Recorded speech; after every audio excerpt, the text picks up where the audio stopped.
ചവറയിലെ NDA സ്ഥാനാർത്ഥി K R. രാജേഷിന്റെ സ്വീകരണ പര്യടനം പുരോഗമിക്കുന്നു. ചവറ പഞ്ചായത്തിന്റെ വിവിധ പ്രദേശങ്ങളിൽ സ്ഥാനാർത്ഥിക്ക് ഉജ്ജ്വല സ്വീകരണം നൽകി. ചവറ മണ്ഡലത്തിലെ എൻ.ഡി.എ സ്ഥാനാർത്ഥി കെ.ആർ. രാജേഷിന് ആവേശകരമായ സ്വീകരണമാണ് ചവറ പഞ്ചായത്തിന്റെ വിവിധ പ്രദേശങ്ങളിൽ ലഭിച്ചത്. വൈങ്ങേലി ജംഗ്ഷൻ, പുതുക്കാട്, താന്നിമൂട് ജംഗ്ഷൻ തുടങ്ങിയിടങ്ങളിൽ നിരവധി പേർ സ്ഥാനാർത്ഥിയെ സ്വീകരിക്കാനെത്തി.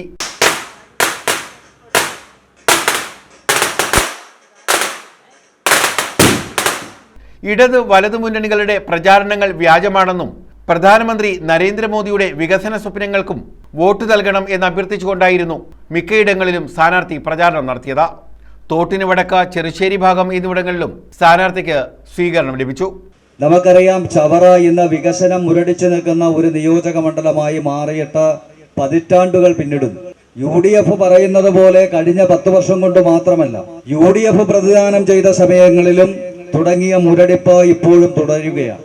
കേരളത്തിലെ ഏറ്റവും വലിയ പൊതുമേഖലാ സ്ഥാപനമായ KMML-ഉം കേരളത്തിലെ ഏറ്റവും വലിയ മത്സ്യബന്ധന തുറമുഖമായ നീണ്ടകരയും ശക്തികുളങ്ങരയും ലോകത്ത് തന്നെ അപൂർവങ്ങളിൽ അപൂർവമായിട്ടുള്ള ധാതുമണൽ സമ്പത്തും വിനോദസഞ്ചാര മേഖലയുടെ അനന്തമായ സാധ്യതകളും കയറും കൈത്തറിയും തുടങ്ങിയ പരമ്പരാഗത വ്യവസായങ്ങളുടെ സമ്പന്നതയും കൊണ്ട് മഹിതമായ ഒരു പാരമ്പര്യമുണ്ടായിരുന്ന നാടാണ് നമ്മുടെ ചവറ.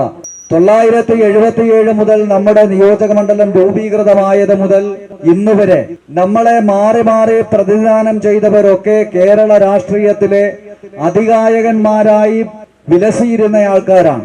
പക്ഷേ അതനുസരിച്ചുള്ള ഒരു വികസനം നമ്മുടെ നാട്ടിൽ കൊണ്ടുവരുവാൻ അവർക്ക് കഴിഞ്ഞിട്ടുണ്ടോ എന്നുള്ളത് നാം പരിശോധിക്കേണ്ടുന്നത് ഈ തിരഞ്ഞെടുപ്പിന്റെ ഏറ്റവും വലിയ പ്രത്യേകതയാണ്.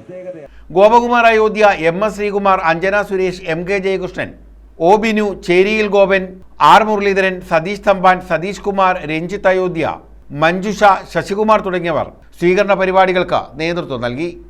News bureau, Chavara.